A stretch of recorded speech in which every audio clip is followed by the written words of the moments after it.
Welcome, ladies and gentlemen. It's Monday the 8th, and you're watching the watch list. So I'm joined by my colleague Charles Miano, and we'll take you through some of the headlines that are in Kenya and the rest of Africa. So just to start us off is the news that came out of Egypt yesterday, touching on fuel subsidy that was reduced by a further 21%.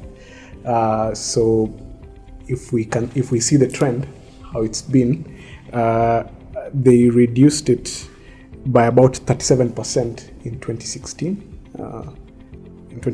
Then another 55% in 2017, 47% in 2018, and finally now we are seeing about 21% in 2019. Yeah. So I don't know, what do you think? How could you interpret that? I think just to give context, the country was coming from a political crisis back in 2011, as we know, during the Arab Spring. Then in 2016 they signed an agreement with IMF, and part of that agreement was they had to cut subsidies that they've done in the past, and they're planning to do it in July. And the idea is it frees up more money that the government can allocate to different projects, as you mentioned earlier. Yeah. And it's actually been a good transition for them.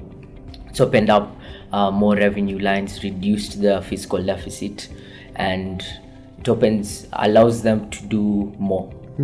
So now the question is, what can they allocate to, and how will this transition to the consumer or to the person?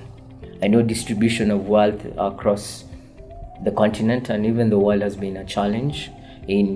You have this the different touch points that the government can touch on. They can increase taxes, for example, for the rich, opening up more tax revenue in which they can allocate now to the population. But to what extent can it really increase, as a person, increase your pocket or your disposable income? So now this case, I think it'll increase. If it helps increase the minimum wage, it's great, given that it's a population of over 90 million people. But I believe it'll touch very few people, maybe in the civil service. But again, the government is a large employer to the people of Egypt.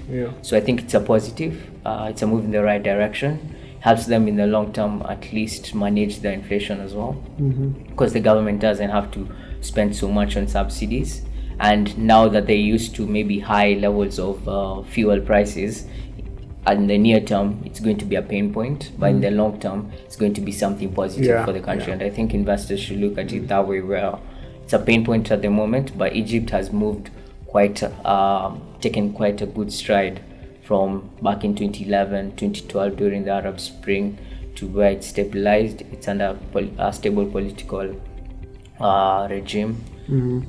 Businesses are improving. We're seeing some loan growth, but not to the loan growth that we'd expect from the industries. But at the same time, it's still an improvement. So let's see how that transitions. But I think positive direction so far. Yeah, maybe you can touch on the next one. I think the next one is in regards to manufacturing. So the PMI, the Stanbic PMI numbers are usually published every month, came out for Kenya. And just to read out the summary of this. So the PMI rose to 54.3. So the PMI ranges from all the way to 0 to 100. Typically when you are above 50 means expansion. If you're below 50 means contraction. So the PMI rose to 54.3 in June from 51.3 in May. So the reader pointed out a second straight expansion in private activity, and the fastest since last August. So it's a considerable increase from this year. So it shows there's actually a pace of improvement in the manufacturing sector. And just touching on this as well, employment growth was solid and reached a 30-month high. And also, if you look at the price has also increased, now marked by inflation, which is on an 8-month high. And this is due to higher taxes, the fuel hikes, dictated also by international fuel prices increasing from the last year. and also an increase in input demand, which has forced some companies to raise their output. So how much are they charging you as a consumer, and allowing you, because they have to transfer that price to consumers. So we've seen that tick up quite a bit, but it shows to the current levels that manufacturing is improving.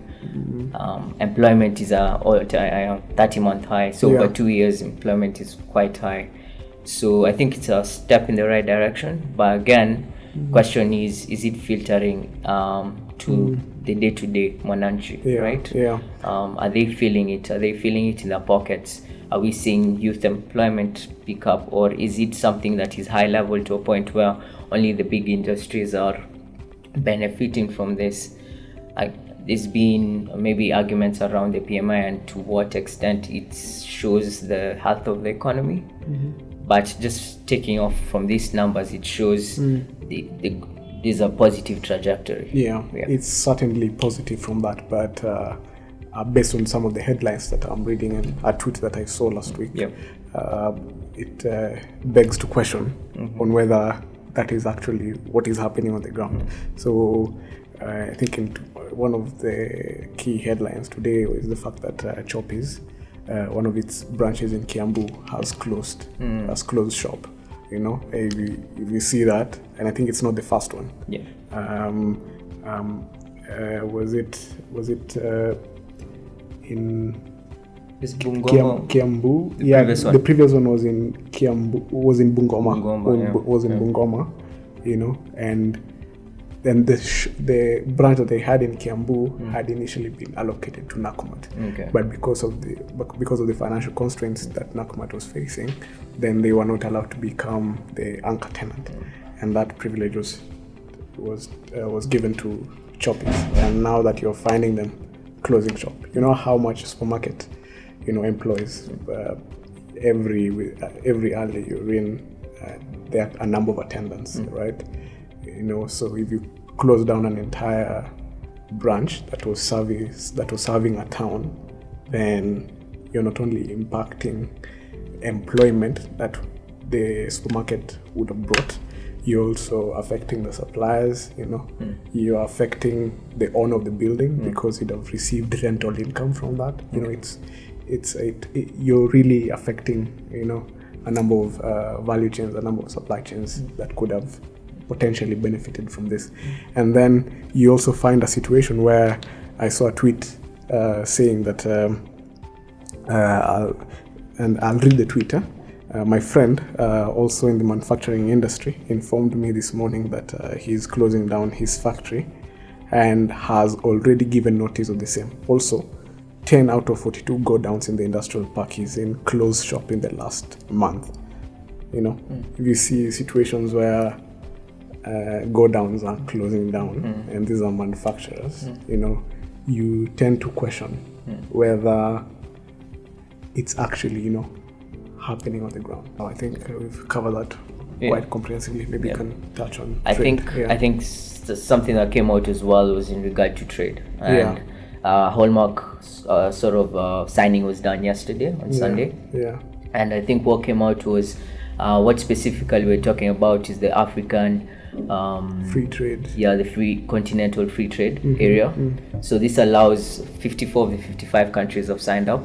So the only country that hasn't signed up is Eritrea, but this opens up to a trade zone that has over 1.3 billion people in Africa, and about 3.4 trillion in economic. If you combine, let's say, a GDP, it almost combines to about 3.4 billion. And the IMF are saying that it could increase trade in the medium term to about 15 to 25% within Africa, and almost double that in the next maybe a decade or so. So the potential is great for Africa. And in addition to that, I think there will be challenges, but still a step in the right direction, and they expect it to start around July 2020. So 1 year from now. 1 year from now. So the 1 year they used to sort of refine the exact details in regard to the agreement. And also, just to give you context, for example, in Africa, 16% of the total goods and services were traded within Africa. However, in the European Union, about 65%. Wow. So we have a catch up. We have a huge catch up. Yeah. But I think this thing has been in the working for about 4 to 5 years. Yeah. So it's actually great for us to have signed this, and Kenya is part of it. So it could open opportunities for different sectors, trade, manufacturing, agriculture. So I think it's positive, and also supports to some extent the Big Four agenda. And I think it's a dream where Africans have always wanted to be more integrated. In East Africa, we now have, for example, the passport, integrated passports. West Africa. Yeah, they also have it in West Africa. West Africa have a more integrated bloc where about 9 countries share the same currency. I think Kenya will largely benefit from this, and also similar markets, and allowing us also to go beyond exporting raw materials. Now we can be able to export and be able to refine our products and be able to sell finished goods, which allow us to attract even more money in terms of foreign exchange. I think maybe you're in agreement with this, or you have a contrary view. No, I agree. I agree with you in terms of the benefits that the continent will accrue from this trade. It's just that maybe the challenges we will face will have to be addressed for us to move forward the agenda of trading together. Because I think one particular thing that will have to be addressed is, say, transport. Because maybe the roads that we have currently across the continent could be better connected. Infrastructure, energy, power. For one reason or another, it will have to be addressed across the countries for trade to happen seamlessly and in the most efficient manner. So I'm looking forward to this, and you've highlighted as well, it's one thing to sign an agreement, and it's another thing to actually ensure that your borders are open to all goods from any country in Africa. You know very well that there is one colleague of ours who was of the opinion that yes, we are free to trade. Some countries will potentially say that we are free to trade all these goods, but we are exempting the following goods, say cement or some mineral that is best known for that country. This is a means of protecting themselves or something of that sort. So those are some of the challenges that could come out of this. I'm aware a country like Nigeria really took time before signing. They're among the last ones to sign. They had to check whether this thing will really be good for their country, and maybe eventually they saw some light. So it would be great to see what it can do for the continent, and I hope the countries really look at it in terms of the benefits that can come to the continent. Totally agree with you. So thank you so much for catching us today.